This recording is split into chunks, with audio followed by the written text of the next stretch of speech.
Welcome back to the mini series on checklists specifically for buyers. Again, this is Ali Garced or Ali the Agent on all social media, and I'm looking forward to part two of the buyer series. If you remember from last time, I went over part one of the buyer series where I went over email one, which really is part of my Calendly now. That's where I have my buyer intake. And I also went over buyer email number two, which is where I send the clients once we decide that we're working together, that we're committed to each other, that I send them the email with all of the attachments so that way they're educated on all of the steps and they get the contract, everything like that. So, what today's episode is going to be on is that middle portion. So, pretty much like contract to almost close. We're going to cover buyer email 3 and buyer email number 4. And of course, the Trello checklist that I use for every single buyer, every single seller, every single referral, every single agent that joins the crew, the onboarding checklist. I won't be covering that. But so if you want to follow along, I suggest watching this again on YouTube. I also, in case you can't watch this on YouTube right now, I do suggest that you watch this on YouTube as well later on after you listen to this episode. That will probably give you the best idea of how you can visualize it better, you know?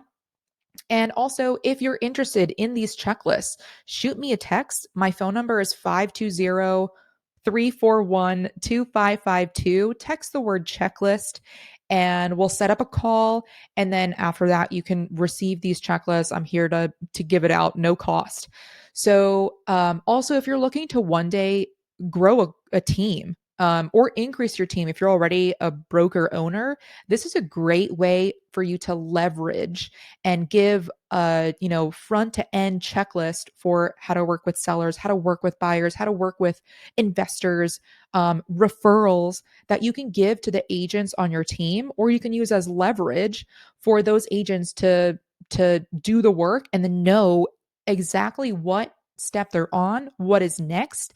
So that way nothing is left. Because there's nothing worse than waking up in the middle of the night, and I know that every realtor has been there where they're like, oh my gosh, I forgot to send the due diligence report, whatever it is.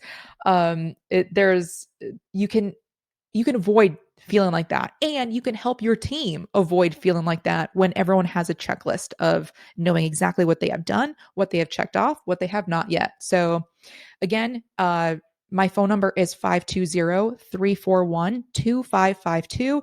Text the word checklist, or if you're interested in using this to grow your team, message me. But anyway, so here is part two. I'm going to vocalize as much as I can for those that are not watching this on YouTube. I do suggest, if you find any of this helpful, please give Keeping It Real a 5-star review, or follow them on YouTube, comment.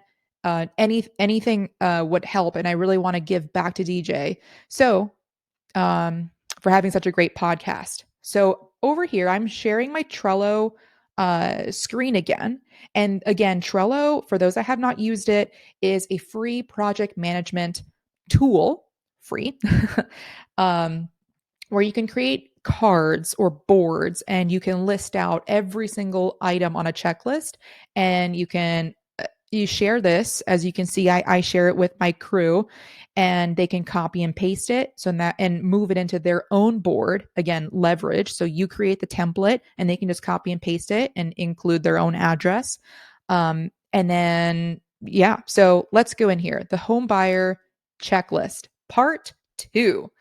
So the first time we left off at the end of the first section here, which was the buyer initiation, right? I'm not covering lead gen at this time, although I'm more than happy to do so in the future.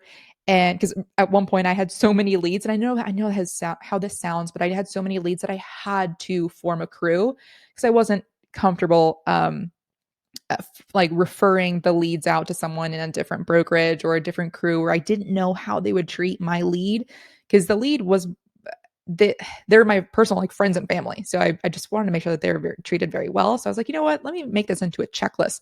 Let me make this into a process. Let me grow the crew. And that way I know everybody that comes to me is taken care of in the same manner. Nothing is left unchecked, literally. So we have sent them buyer email number 2. And now there is a section here. The next section, I hope that this is bright enough. Let me make this brighter, is docs needed to submit an offer. Of course, this is going to vary state to state. So the first thing on this checklist is when you're calling when you're calling the listing agent, you have to establish a good working relationship with them. I always, being that I'm with EXP, I always call and, I compliment them on their listing. It's a beautiful listing. And I say, oh, by the way, my name is Ali Garced. I work with EXP Realty. Don't worry, I'm not trying to recruit you. And usually they laugh because what do you know? Some EXP agents actually do sell. So that usually like breaks the ice, but I do everything that I can to butter them up, right? Because if they're going to be working with me, that does make my offer stand out over others, over perhaps a grumpy realtor. It shouldn't, but it does. And just being a genuinely good person and nice and incorporating some humor in this industry goes a very long way. I'm sure you can attest to that as well. So I always have it a point to always call the listing agent before you even submit an offer. Because without that relationship, they don't know who you are. Sometimes they don't even check their email. As you know, you're getting tons of emails every single day. Emails can get lost. They can go to spam, junk, the deleted folder. So always call them because at that point, you can, as you're over here, step number 2 in this section is I literally wrote butter them up. um, so ask what's most important to the seller and just let them talk. Sometimes they will say a lot. So that way you can make it a win-win for your buyer, for the seller. And then that way, hopefully, it turns into more of a smooth transaction. So before you submit an offer, step number 3 here is, of course, to tell the lender. You don't want to blindside the lender at any point. You want to make sure that the buyers qualify for that. You want to make sure you're still keeping in contact with that lender throughout the whole transaction, because what if something happens that the lender knows about? Oh, the client had to cut down from 40 hours a week to 30. Now they no longer qualify for that house. So always make sure that you're keeping the lender up to date. Hey, the client, we looked at XYZ homes. We're thinking of submitting an offer on this specific house. Are they good to go? And you get the blessing from the lender. Excellent. So then at that point, of course, you want, with keeping the lender informed every step of the way, just communication in general just goes such a long way. Then that way the lender can reach out to the listing agent and say, by the way, my name is, pretend I'm the lender for a second. My name is, Ali Garced. I work with XYZ Mortgage. I just wanted to let you know that the clients that are about to submit an offer or that just submitted an offer, they are good to go. They're fully pre-approved. They are serious buyers, and I will do whatever it takes to make this a smooth transaction. If your lender is not doing that, ask them to do it, because I'm sure that they want to do that, because the more that they also talk to listing agents, the more their name gets known. So if you shouldn't have any issues getting a lender to do that, and there is a big difference between having them do that via email, via text, or a phone call. Always ask them to do it via a phone call. Because so many people aren't. And on the listing side of things, whenever I get an offer, which is more often than not, that lender is not calling me. So I make it a point, and when I cover my seller checklist, I make it a point, it's on there, for me to reach out to that listing agent. I do not accept any offer until I have spoken. I'm the listing agent, until the lender. I make it a point to not accept any offer until I have spoken to the lender directly. And I know, do they have to pull credit again? Is there any chance of this falling out of contract? And, XYZ. So carrying on here, send an email to the buyer introducing them to the TC, because at that point, I hope that you have a TC. If not, once you hire one, you're getting so much of your time back. So please do that. That way the email can say something like this, and we can of course, plug and play your TC's name. So, hey, Alex is my buyer. I want to introduce you to my TC. He or she is going to be doing all the paperwork. They do it better than me, faster than me, and make sure that everything is in regulation, that we're on track. So, add this email to your contacts, and then of course introducing the TC to the client. When you're ready to submit an offer. And then at that point, this specifically is for my brokerage. So this is how to find within our database, which is what we call SkySlope. That's where you input the forms. There is some stuff that you'll realize, well, you might not realize, I know that I actually don't do. So I don't do any of the paperwork, but my first transaction I did, and that was a mistake. Luckily, nothing happened there, but it was just such not the highest and best use of my time. So that is what a TC is there for. A lot of people sometimes think, oh, I can't, I don't have, I'm not at the level of production for it to warrant me hiring a TC. To which I would say, if you cannot hire a TC now, there is very little chance of you being able to scale, unless your goal is not to scale, which is totally fine too. Everyone has different goals in this business. Some people only want to do a couple, and that's completely fine. But I would say, if you do like doing the paperwork, then I don't know, maybe just be a TC and scale that business. But anyway, so not everything on here is specifically what I do, but if for some reason you are still doing the paperwork, and if you happen to be an EXP and happen to be in Arizona, this might help you. Otherwise, you can just ignore that part, of course. You can delete it after we meet and talk and you get these checklists. You can just delete that portion. Of I will say, though, you'll be given a link to this, so copy and paste it. Please do not edit my checklist that I'm sharing for everyone. So hopefully you shouldn't have access to do that, but just in case, please don't take this copy and make any edits to it. That's the one thing that I ask. Okay, so then you send the buyer broker exclusive agreement in case you haven't already. And I'm not going to really talk about at what point I do it, because everyone likes to do it at different times. Some people only like to do it when they submit the offer. Some people do it before they even like viewing a house. A lot of different theories and pros and cons to every decision on that. So at whatever point you want to submit, you want to send and have your buyer exclusive agreement signed, then you can just drag and drop that, which is super easy. Again, on Trello, you can just drag and drop it to this card or before or after. Then you send, these are the forms here that we have to send to our clients in this state. So again, make sure that that's appropriate for your state. All of these forms here. And of course, I am not sending these, a TC is, because again, that's not the highest and best use of my time. I'll tell you, my first transaction that I ever did, it took me 2, maybe even 3 hours to even find the paperwork. 3 hours. After my first year in the business, I did the math, and I was per hour per client. On average, I was making like $250 to $300 an hour. For me to spend 3 hours looking to even find where these forms are kept, no, thank you. That is not a way to scale. I will never do that again. So, highly suggest hiring a TC, because they only get paid at the transaction. They only get paid when you get paid. There are no overhead costs. Anyway, I'm going on a rabbit hole. I'm sure you guys are with me also. So let me continue going down here. Sending the purchase contract. That's after, of course, all the details of what's going to go in the purchase contract. And that is where I'm going to take you to buyer email number 3, which is, once you get to that point with your client of, you've shown or you've hired a showing assistant to show your client houses, and they finally narrow down one and they're ready to go. They're excited. Excellent. This is my process from there. I send this email. And again, I use Superhuman. It's a way to save a lot of time and easily have drafts or templates like very ready to go.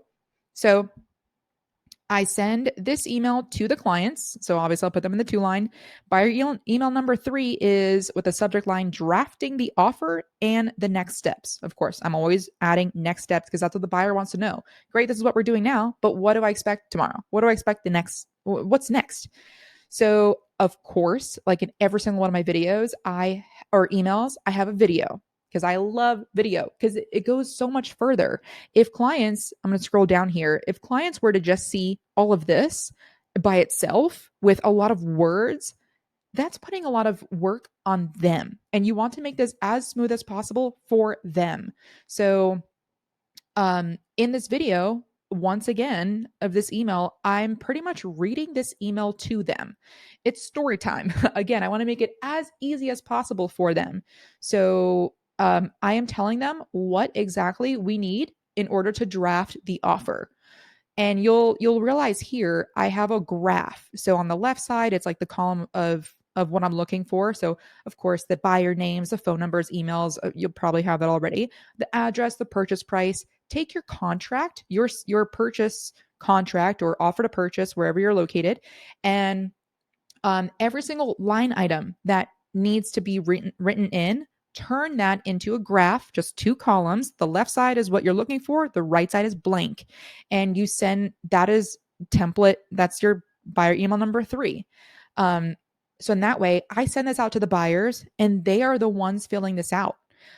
One, that provides them with more clarity. Okay, this is exactly what I'm doing. It gives them more ownership. They're the ones writing it in.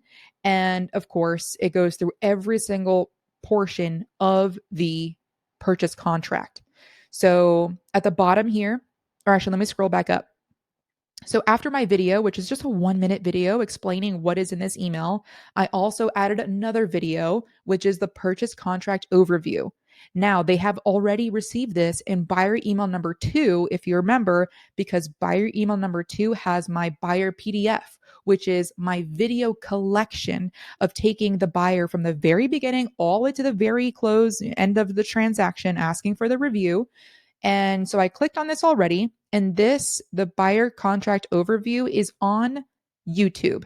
And it could be unlisted, it could be listed if you want. Oops. Here you go. Maybe you heard that, maybe you didn't, but pretty much that's how it starts out. Hey, congratulations, you're under contract. What happens now? And I walk them through what the rest of the contract is going to be like. So very beefy. There's a lot of information, but my clients have never said, you know what, I think you offered too much information. So that way they have that available. And then, of course, so they're filling in this information that goes into the contract, right? Then the bottom section here is the way ahead. So, 1, I want you to email us back, and I say us because it's me and the TC. So in the to line, it's the buyers that are going to be signing. The CC line is the TC. Email us back. I will be looking it over first. Of course, you want to make sure that the price is what you spoke about, that the numbers make sense, that everything is on there, because ultimately you are responsible for that. So after, and then number 2 is tell your lender of how much you're offering, just again in case for some reason the buyer didn't talk to the lender, they're the ones reaching out to the lender as well as you are, saying, hey, just confirming again, we're making an offer on 123 Main Street, this is the price.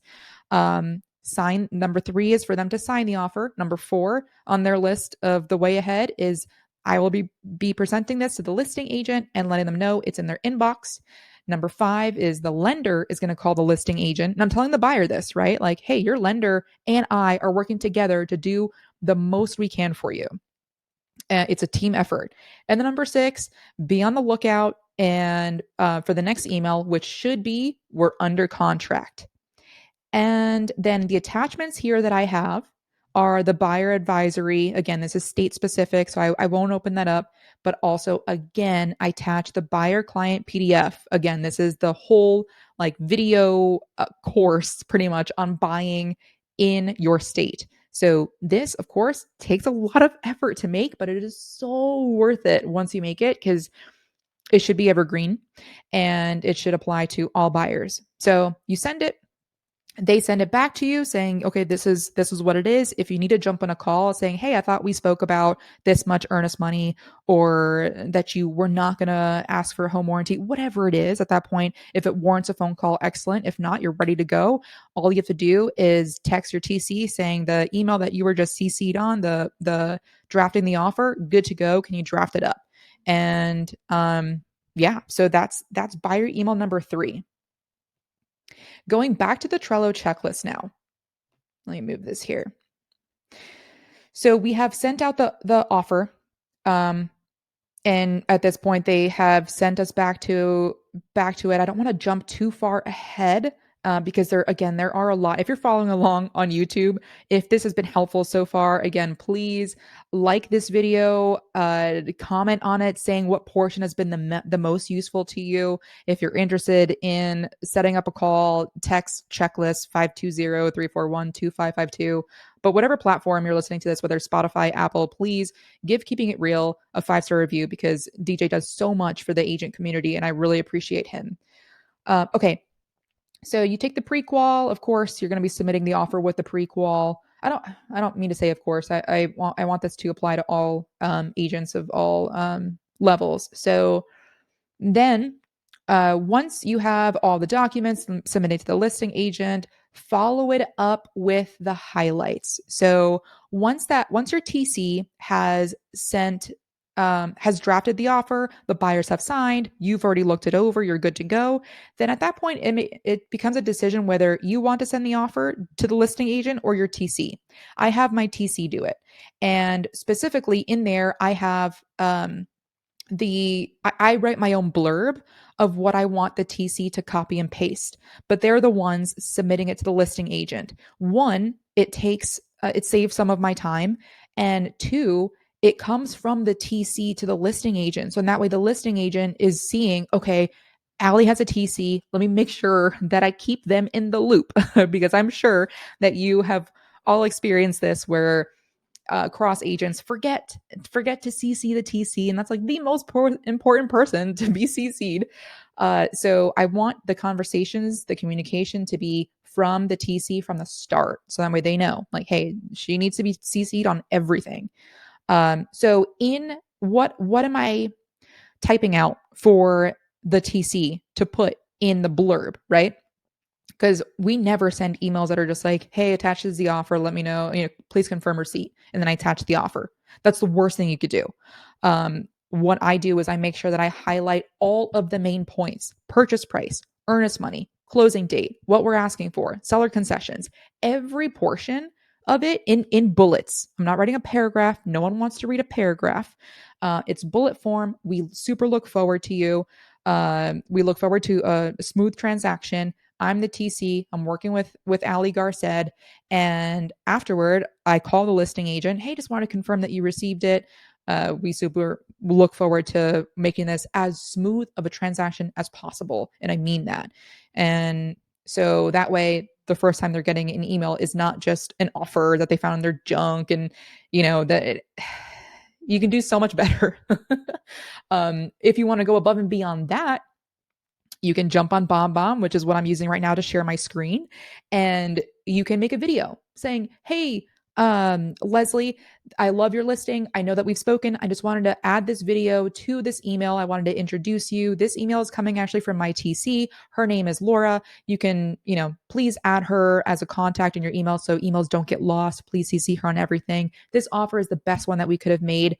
I spoke to my clients and this is what we're offering. Please let me know if you have any questions. And I look forward to working with you. It doesn't have to be long, like 30 seconds max. So that's if you wanted to go above and beyond. I don't yet do that. So do that. And okay, I spent enough time on that section here.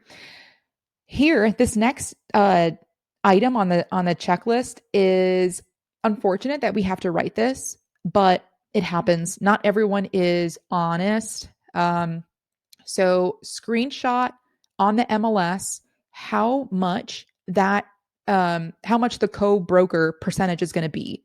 Essentially how much you're getting paid. Because I've heard it happen a bunch of times where in the beginning it'll say 3%, but then you go under contract, you look at the MLS again, and you get paid only 2% or something like that. You want to make sure that if they said that they were going to be paying you 3, that you get paid 3. So screenshot from the MLS and save it in your records. Save it in a file. You can throw it into the Trello checklist directly as an attachment. However you save it, just make sure that you have a copy of that, because it shouldn't happen, but it happens sometimes, and that's unfortunate. So, and going over here again, before you submit the offer, call the listing agent. I've already actually spoken about this already. So that way everyone knows the ins and outs of the offer. Send the private report, or save the private report.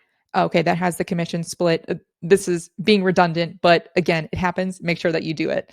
And then ensure that the proof of funds or the pre-qual letter actually matches the name of the contract. Yes, this is clearly a lesson learned on my end where somebody, got pre-approved with their own personal name, but then wanted to buy with an LLC, or they added another party, or, et cetera, et cetera. Just make sure that the numbers match.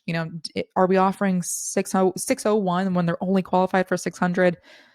Just because things change, especially as you work with a buyer that is on a little bit more of an extended timeline. Anything can happen. Their original pre-approval, they may have swayed from that. They could be pre-approved for more. They could be pre-approved for less. So just make sure. Then the next category of this Trello checklist is when the buyer is under contract. So at that point, the first thing here is send buyer email number 4. Let's take a look at that. Because what's buyer email number 4? It is the congratulations, we are under contract email. And again, my buyer emails and my seller emails are 1 through 6. So this is email number 4 out of 6 that the buyers will be receiving. What do I start it off with? You guessed it, a video of me saying, woohoo, we're under contract. Congratulations. I'm so excited for you. And letting them know what happens now, what happens next. So I hit them with a to-do list. This is your homework. Add the transaction coordinator in case you haven't already to your contacts. They're going to be emailing you all the paperwork. Wire the earnest money deposit immediately, as soon as you can. Because and of course, state dependent, however long your state allows to do that. I know that some states do non-refundable earnest money. And number 3 is pay for the inspections. We won't be able to receive a copy of the inspections until you have paid for it. This is about how much to expect for a home inspection. And of course, save these into a digital file. You can take it off your taxes at the end of the year, but talk to a CPA to confirm. I'm not a CPA. So I tell them more or less what they're expecting to pay for the inspections. At this point, this is nothing new. I've already told them this in the buyer initiation. So that way they know, because in our contract, or what I want from them in buyer email number 3 is also, what inspections do you plan on doing? So in that way, it lets me know, should we stick with that 10-day due diligence, or do they want a lot of inspections where we might need to extend it? So I want to know that up front. Number 4 in their homework, the buyer's homework to do, is talk to the lender. Let them know when you want to schedule the appraisal. This was very important a couple of years ago during 2021, 2022, where homes were just flying off, right? And the sellers wanted the quickest close as possible. So the quicker the buyer could confirm that they were going to close on the house during the due diligence period, as soon as they realize, yes, I like it, the home inspections came in pretty good, let's order the appraisal. As soon as they could order the appraisal, they would tell the lender orders the appraisal, and then that way it saves time and you can close faster. So sometimes, and I know I don't want to be too state specific here, but at least in Arizona, standard is 10 days due diligence period. If the inspections come back and they don't like it, they don't even like, how the house, whatever, the way the wind blows near the house, they can just cancel. Usually they'll get their earnest money back, because we don't have non-refundable earnest money. But if they like it during that due diligence period, if they know that they're going to continue, boom, let's order the appraisal. Let's order the appraisal sooner rather than later. Again, I explain the risk that in case if you want to order the appraisal fast, to close faster, there is a risk that you might end up paying for an appraisal that you don't end up needing. Because if the appraisers are booking out 2 weeks and we order it now, but then by the time we get all the inspections back in 10 days and you realize that you don't want to continue, that appraiser might still be charging you. So it's up to them whether or not they want to spend the around $600. Sometimes they do. They're like, yeah, I want to close fast. Sometimes they're like, you know what? No, let's wait until all the inspections come back and we agree on the rehab or the fixes. So number 5 is once we have all the inspections back, do not fret. I literally have it here written out. All inspections reports are 60 to 70 pages long. Whether the home was built in the 1800s or it's a new build, it will be as lengthy as possible. It's going to make you feel bad. Don't freak out. I want to talk to you first. Once we get those inspections back, because it's the inspector's job, and I explain this to them. It's the inspector's job to point out every single imperfection. So that's what they're getting paid for. They're not going to say, oh man, the condition of this roof is beautiful, great roof. They're never going to put that in a report. They're only going to put everything negative. So I let the buyers know that, especially if they're first time home buyers. And number 6, if there are major repairs needed, let's discuss renegotiating. Renegotiating, I said that pretty weird. Renegotiating. Okay, so whatever may come from the inspections, we have to give in this state, again, I'm only talking about Arizona. We have to give the seller the opportunity to fix before we can talk about closing costs, or seller paying toward closing costs or reducing the price. So I'll just leave it at that, just because I want this to apply to as many people as possible.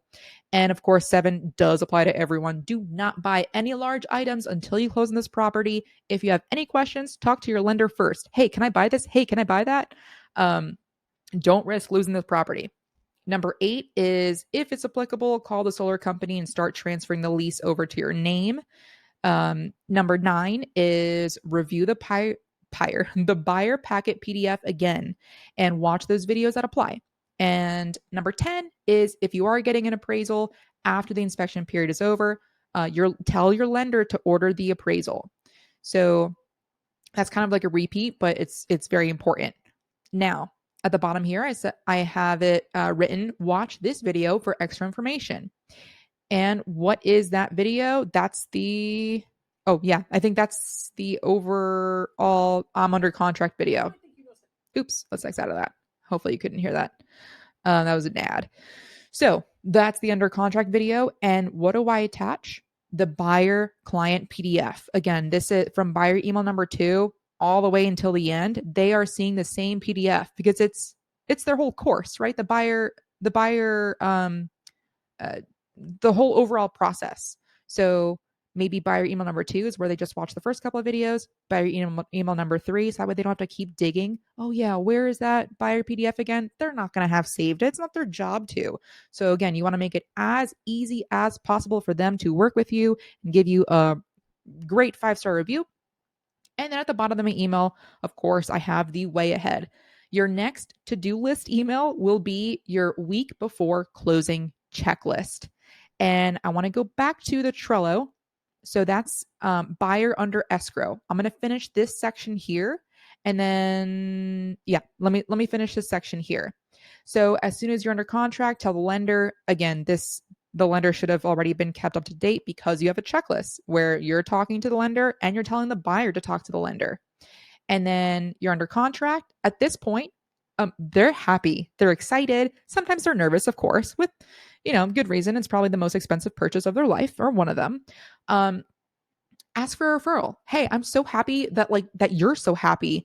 Is there anyone else that I can also make happy? Do you know of anyone else looking to buy or sell here in insert city?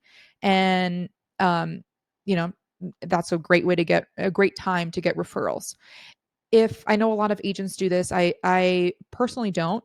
But not for any specific reason. This is also a great time to get a review. So a Google review. Hey, up until this point, this is my agent in this city, and it's been amazing so far. We're super excited. We just went on our contract. keep you posted, you know?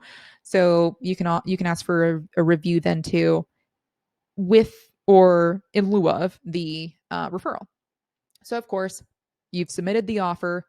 You're making sure that the buyer has wired the earnest money, and you want to talk to the title company, make sure that they did that, or however your state works. If you're looking at a quick close, tell the title to rush the HOA paperwork. That will cost extra. Of course, you have to tell your client that if you are even in an HOA area. That is a lot of what we had to do in 2022. And ask them what type of inspections that they want to have on the property. This has already been done. You've already sent the under contract. Now what email? Ensure that the seller is going to have either a contract or lockbox. So this is state dependent too.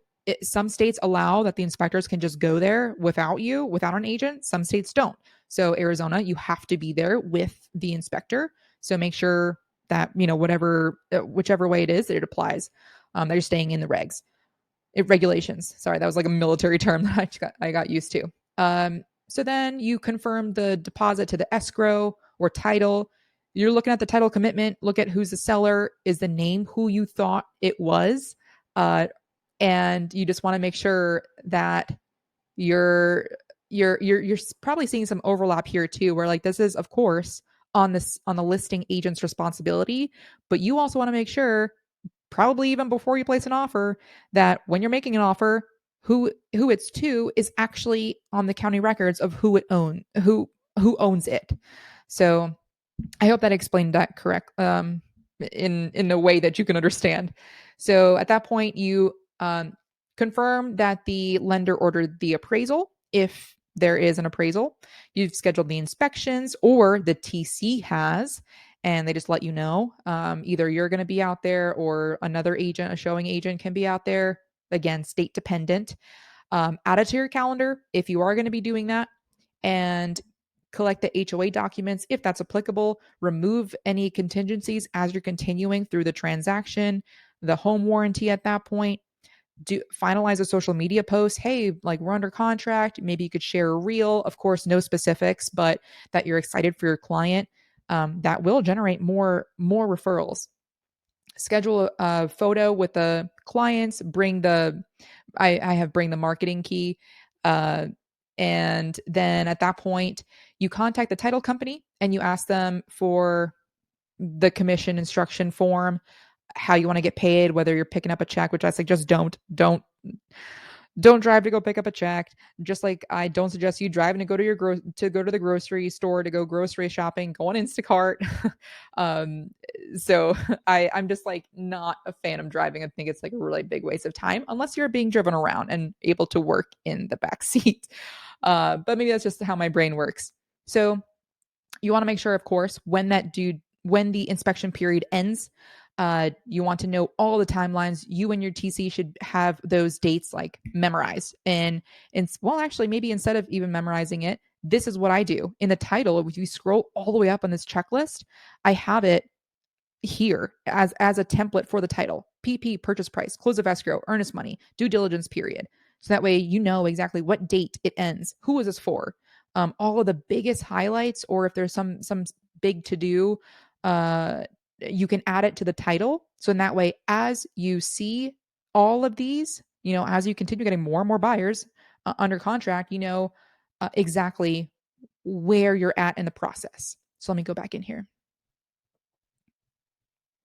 Then, where was I? Okay.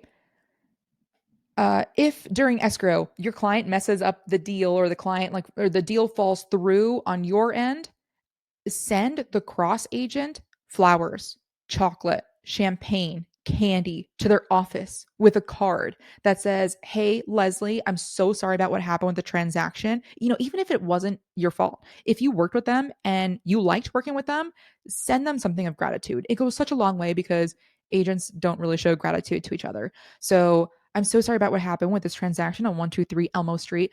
I know that you have a backup offer already, and and that you're under contract with another offer. But again, I just wanted to say I'm so sorry. Thank you so much for the time that we did work together. This goes such a long way. Even if it was the most terrible, actually, especially if it was the most terrible transaction, at least they realize you're a person, you care, you spent time out of your day to send them something. And it's to their office. So they're like, oh man, you got balloons? What for? Oh, a transaction that caught on fire. Like, what?